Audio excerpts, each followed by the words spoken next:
Battle of Isandlwana by Miles Young. Background on the British side. The colony of South Africa had been ceded to the British in 1815 by the Dutch in the Congress of Vienna. The official borders of South Africa were a lot larger than what was actually in control by Cape Town. Part of these extra areas were inhabited by the Boers, people who were Dutch left over from the Dutch colony, and the independent Zululand, and a few others.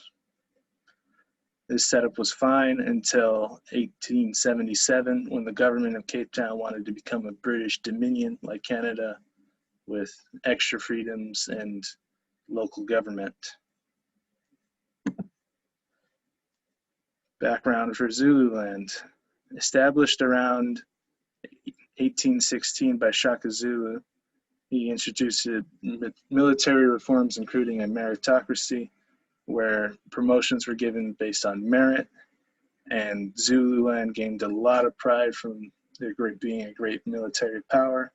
They're also sometimes called the Zulu Empire because they controlled large swaths of the eastern South Africa. But by this time in 1878, they were under King Keshwayo, and the land area was about the size of the red splotch in the picture right there. The ultimatum, December 11th, 1878. Because the South Africans wanted to become a dominion with extra freedoms, that means that the government had to control all the area within the borders, and part of controlling the area meant that they had to take over the Zulu. So, best way to do that, provoke a war. So, Lord Chelmsford sent an ultimatum to King Keshwayo without official British permission, which basically stipulated that the Zulu kingdom would have to disband their military or face war. Now, King Keshwayo wasn't willing to disband the military because that's the pride of the nation, and he couldn't do that. The ultimatum was set to expire in exactly 1 month, and the middle of January was the timing where Zulu was planting their crops. So King Keshwayo couldn't fight for long because they still needed to farm. Weapons. The source for these is from the South African Military Historical Society, and the technology of the Industrial Revolution had made a large impact on the British side's weaponry. Just around 15 years earlier was the American Civil War with muzzle-loaded muskets, whereas now they're fighting with these new Martini Henry guns. These were breech loading with metal cases and a big bore. They could fire a lot faster than the old ramrod style.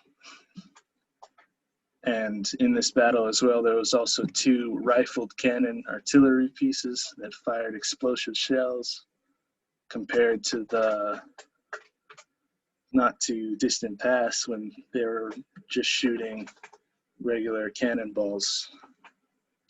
The Zulu, on the other hand, carried leather shields and metal-tipped spears, which isn't really too great against the guns.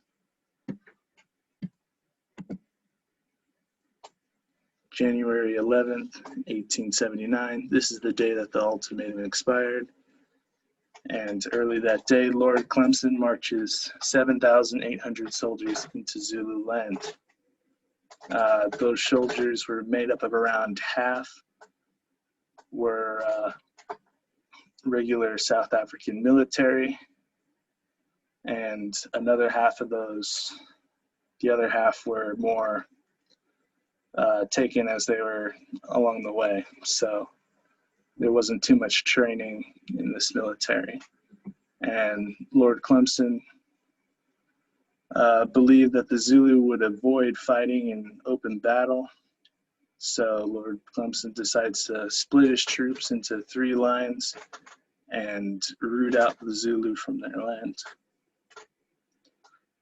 King Cetshwayo has a much larger force of 20,000, but he can only support his army for a few weeks before they have to go home and farm.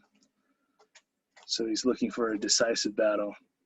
Very much what Lord Clemson is not expecting. In the picture here, you can see the British lined up with their characteristic white pith helmets. Setup for the battle. The British camp at Isandlwana was hastily constructed without any defenses, as Lord Clemson believed that the Zulu would not attack, and because his army was so split, there was only around 1,800 troops left in the camp, with their wagons set up in a very large disarray.